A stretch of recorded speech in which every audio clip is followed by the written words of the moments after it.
నటి రేణు దేశాయ్ జంతువుల పట్ల జరుగుతున్న క్రూరత్వం మరియు మానవ హక్కుల ఉల్లంఘనపై గలమెత్తారు. ఇటీవల ఒక శునకాన్ని అత్యంత కిరాతకంగా చంపిన ఘటనపై ఆమె తీవ్రంగా స్పందించారు. జంతువుల రక్షణ, మూగ జీవాల పట్ల హింసను అరికట్టాలని, జంతువులను చంపడం చట్టరీత్య నేరమని ఆమె స్పష్టం చేశారు. ఆ జోలికొస్తే నేను ఏంటో చూపిస్తా అంటూ తనపై వస్తున్న అసత్య ఆరోపణలను మరియు విమర్శలను ఆమె ఖండించారు.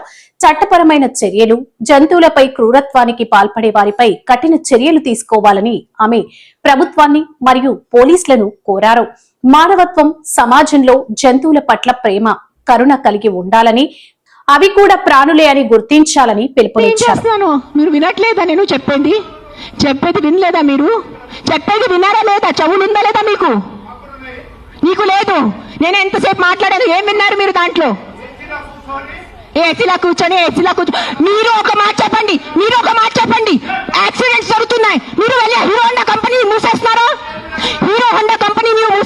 బదులు చేస్తున్నారా?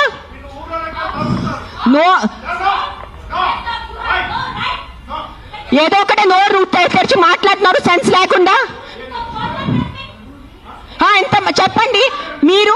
1 సెకండ్. ఈ రోజు యాక్సిడెంట్స్ జరుగుతున్నాయి. యాక్సిడెంట్స్ కోసం మీరు Maruti company, Hero Honda company అడుగుతున్నారా? నాకు అడిగే ఏ హక్కు ఉంది మీకు? నువ్వు ఏం చేస్తున్నావు ప్రాణాల కోసం? ముందు అది చెప్పు. వచ్చి ఉట్టి నోరు ఇప్పేసి మాట్లాడటం. సార్ నువ్వు ఒక్కటే అడుగుతాను కాదు, ఆ వ్యక్తిని ఒక్కటే అడగండి. ఆయన ఎంతమందిని కాపాడారు? ఒక్క మాట అడగండి. ఆయన ఈ రోజు వరకు, ఈ ముసలి ఆయన ఈ రోజు వరకు ఎంత మందిని కాపాడారు? ఎంత పిల్లల్ని కాపాడారు? ఎంత మనిషిని కాపాడారు? ఎంత మందిని పిండి పెట్టారు? ఆ మనిషిని అడగండి. నోరిప్పదు. ఉట్టి వచ్చి కిట్ చేయడానికి రెడీ ఉన్నారు.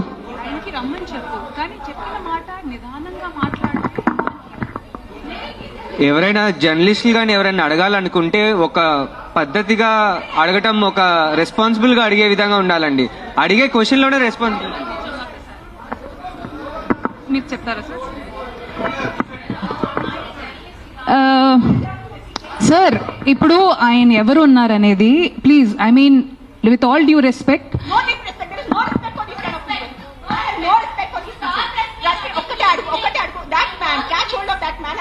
how many kids he has given food to, how many pedavalla he has given food to, how many anathashram he has gone to, how many vruddhashram he has gone to. ఏం చేశారు ఆయన మనుషుల కోసం? ఆయన్ని అడగండి sir. ఒక్కటే request sir, మీరు రండి. ఆవేశంలో కాకుండా మీరు చెప్పిన మాట ఏమనుకుంటున్నారో అది మీరు కూడా కామ్ గా చెప్తే మేము కూడా దానికి కామ్గా. ఆయనే కాదు, ఈ క్వశ్చన్ ప్రతిసారి మన ముందుకు వస్తూ ఉంటది. దట్ అందరికీ ఒకటే అడుగుతాను. ఇక్కడ ఉన్న ఎంతమంది, ఒక 100 మంది ఉన్నారు. ఎంతమంది అనాథాశ్రమంకి వెళ్తున్నారు? ఎంతమంది అన్నదానం చేస్తున్నారు? ఎంతమంది అనాథాలకి చదువు చెప్పించారు? ఎంతమంది వృద్ధాశ్రమం వెళ్ళారు? ఎంతమంది ఏం చేశారు సొసైటీ కోసం? నాకు ఈరోజు ఆన్సర్ కావాలి. మీరు మనుషుల ప్రాణాలు అంటాను.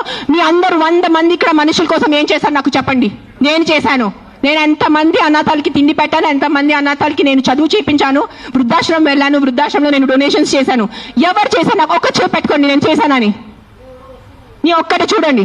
ఎవరైనా వెళ్ళారా? మీరు ఈ రోజు వరకు ఎవరైనా అనాథాశ్రమంకి వెళ్ళారా? అన్నదానం చేశారా? ఎప్పుడైనా తిండి ఉన్న వాళ్ళకి తిండి పెట్టారా? మాట్లాడుతున్నారు, పెద్ద పెద్ద మాటలు మాట్లాడుతున్నారు. చేసేది ఏం లేదు. నేను ఇంట్లో కూర్చొని కాదు, నా 5 స్టార్ ఇంట్లో, మీరు మీ ఇంట్లో కూర్చొని ఏం చేయట్లేదు. అది ఒక్కటే నైజం. అది మీరు గుర్తుపెట్టుకోండి. నిజంగా మీకు మనుషుల కోసం ఎంత ఉంటే, చిన్న పిల్లలు ఆకలితో చేస్తున్నారు. మీరు ఆ చనిపోతున్న చిన్న పిల్లల ఆకలితో ఆ కళ్ళు చూసి ఉండగలరా?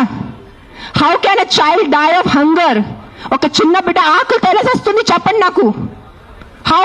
మన దగ్గర అంత అన్నం లేదా? మన దగ్గర అంత డబ్బు లేదా ఈ ప్రపంచంలో? ఎక్కడ ఎవరైంది చెప్పండి.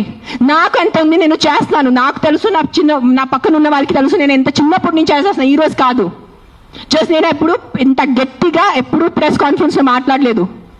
నేను పర్సనల్ గా వెళ్ళి, నేను అనాథాశ్రమంలో వాళ్ళకి నా ఇష్టం ప్రకారం తిండి పెట్టుకోను. ఒక 20 మంది 50 మెంబర్స్ ఉండే ఆ పిల్లల్ని నేను అడుగుతాను, బాబు మీకు ఏం తినాలని? నా దగ్గర లిస్ట్ ఉంది. ఒక పిజ్జా అడుగుతారు, ఒక నూడిల్స్ అడుగుతారు, ఒక బిర్యానీ అడుగుతారు. నేను ప్రతి చిన్న పిల్లలకి సెపరేట్ తిండి పెడతాను. నాకు పెద్ద అన్నదానం చేయాలంటే ఇష్టం ఉన్న జస్ట్ ఒక పెద్ద ఈ కేటరర్స్ వాళ్ళని చెప్పేసి బిర్యానీ కుక్ చేసి పంపును. ఒక్కొక్కరిని అడిగి ఒక్కరికి బర్గర్ తినాలంది. 100% ఉంటాయి. First is GHMC. Contact GHMC because it's government. Now we are NGOs. People should understand we are NGOs. Understand the difference. We are doing voluntary work. మీరు ఓట్ ఇచ్చిన గవర్నమెంట్ అడగటానికి మీకు నోరు లేదు ఎవరికి. ఆ వ్యక్తికి ఒక మినిస్టర్ ముందు వెళ్ళి ఇట్లా అడగమని చెప్పండి. I challenge that man. Go in front of your chief minister. Go in front of your MLA. Go in front of your corporator and talk like this. Right now, if I give out my number, they will purposely people will call me and harass me. That's why I'm not giving out my number. Google it, you will find it. You send me a video of మగాలు rape చేస్తారా లేదా, మగాలు murder చేస్తారా లేదా? So మీరు అందరు మర్డరర్సా, మీరు అందరూ రేపిస్తా, మీ అందరినీ నేను పెట్టాలా జైల్లో చెప్పండి? మీ అందరినీ చంపేయాలా? కాదు, మగాలు రేప్ చేస్తారు, మగాలు మర్డర్ చేస్తారంటే మీ అందరు మగాల్ని పట్టుకొని నేను చంపేస్తే ఎలా ఉంటుంది చెప్పండి? బుద్ధి ఉందా కొంచెం? 5 కుక్కలు కరిస్తే మీరు మిగతా 100 కుక్కల్ని ఎందుకు చంపుతున్నారు? కొంచెం బుద్ధి వాడుకోండి. నా బుద్ధి ఇచ్చారు కదా, బుద్ధితో పుట్టారు కదా ఈ సింబాయిసిస్ లా కాలేజ్ వాళ్ళు. కొంచెం బుద్ధి ఉందా లేదా మీకు? ఎవరు కర్నల్ సెంథిల్ అని చదివిన వ్యక్తి కదా ఆయన. అస్సలు సెన్స్లెస్ నడుస్తుంది. నేను కామ్గా ఉన్నా. సెప్టెంబర్, అక్టోబర్, నవంబర్, డిసెంబర్ నేను కొంచెం నా ఇన్స్టాగ్రామ్లో పెడుతున్నాను. వదిలే. Law is they are more intelligent than me, they are more educated than me, they are more experienced than me. వాళ్ళు కరెక్ట్గా చేస్తున్నారు, కామ్గా ఉన్నాను. కానీ ఈ లాస్ట్ 10 days చూసి నాకు నిజంగా గూస్ బంప్స్ వస్తుంది నాకు. Today if I don't talk, నేను నోరిప్పి మాట్లాడలే అంటే నా భగవంతుడు నాకు క్షమించుడు, అది గుర్తు. నేను అది తెచ్చాను. నేను దానికోసం ఇక్కడ వచ్చేంత కోపంలో ఉన్నాను. నేను ఇంత first time in my life I'm so angry on a public platform. మీరు ఎన్నిసార్లు must have seen my interviews. I talk about life, I talk about plastic, I talk about philosophy, I talk about my films, I talk about my kids. కానీ ఇంత బాధ ఎలా చంపేస్తున్నారు?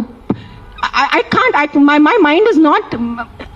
Morning చూసాను symbiosis law college sterilized, non-aggressive 40 dogs were killed ruthlessly. How? మీకు night నిద్ర ఎలా పడుతుంది? మీకు నిజంగా మీ చిన్న పిల్లలకి కుక్కలు కరుస్తున్నారంటే దాని గురించి ఆ ఏరియా వరకు చూసుకోండి. ఏ అగ్రెసివ్ డాగ్ ఉంది దాన్ని లొకేట్ చేయండి. నాలాంటి ఎన్జిఓ వాళ్ళని కాంటాక్ట్ చేయండి. We will take the dog. నేను తీసుకెళ్తాను. ఆ కుక్కని ఎక్కడ షెల్టర్లో పెట్టాలా, లేదంటే ఆ కుక్కని ఎక్కడైనా ఫామ్ హౌస్లో ఒక్కటే పెట్టాలా, నేను చూసుకుంటాను. నాలాంటి వాళ్ళు ఎంతమంది ఉన్నారు. We are there to help you. But ఒక్క కుక్క తప్పు చేస్తే ఆ ఒక్క కుక్క తప్పుకి మీరు 100 కుక్కల్ని చంపేస్తున్నారు. Not all dogs are bad. That is, please understand, if some universe has made you, some God, you belong to some religion over here. If that God has made you, that same God, a same భగవంతుడు ఆ కుక్కల్ని జన్మించారు, అది గుర్తుపెట్టుకోండి. కుక్కలు ఎక్కడ వేరే ప్రపంచం నుంచి రాలేదు. అదే దేవి, అదే శివుడు, అదే కాలభైరవ్, అదే దుర్గాదేవి, వాళ్ళే సృష్టించారు కదా కుక్కల్ని మీతో పాటు. సో మీకు ఒక్కటే హక్కు ఉంది, ఆ కుక్కకి హక్కు లేదా? ఏంటి మీరు చేస్తున్నారు? కొంచెం ఆలోచించుకోండి. అట్లీస్ట్ 1% of you please understand. Yes, we need safety for the children. Yes, we need safety in the night for the bike drivers. I can understand. నాకు బైక్ లేదు, నేను నైట్లో నాకు ఐటీ పని లేదు, నాకు ఏం డెలివరీ పని లేదు. సో నాకు తెలీదు ఎలా ఉంటుంది ఆ భయం. నిజంగా నేను ఒప్పుకుంటాను. కానీ ఒక 4 కుక్కలు తప్పు చేస్తే మీరు 400ని చంపేస్తే అది ఎక్కడ న్యాయం? నేను ఒక్కటే అడుగుతాను ఈరోజు, సుప్రీంకోర్టుని ఒక్కటే అడుగుతాను, ఆ కర్నల్ సెంథిల్ని ఒక్కటే అడుగుతాను, సర్పంచ్ని ఒక్కటే అడుగుతాను. 100 కుక్కలు చంపటం ఎక్కడ న్యాయం అని నాకు ఒక మాట చెప్పండి. మీకు నిజంగా మళ్ళీ చెప్తున్నాను, నిజంగా మీకు మనుషుల గురించే ఉంటే ముందు హెల్మెట్స్ పెట్టుకోండి. ముందు ఆ మస్కిటోస్ గురించి ఏదైనా చేయండి. మీ ఉన్న చుట్టూ ఇల్లులో ఇంత చెత్త నీళ్ళు ఉంటుంది, అది ముందు మీరు క్లీన్ చేయండి. ఇంత చిన్న మస్కిటోకి చంపటం మీకు ఇది లేదా? కానీ పాపం ఆ కుక్కలు ఎలాగైనా వాళ్ళు బ్రతుకుతున్నారు రోడ్డు మీద. వాళ్ళ కోసం మీరు ఇట్లా చేస్తే ఎలా చెప్పండి? I don't know, I'm just going to repeat myself, but I'm telling you, there is karma. Guys, believe in karma. Don't kill innocents. I'm not just talking about dogs.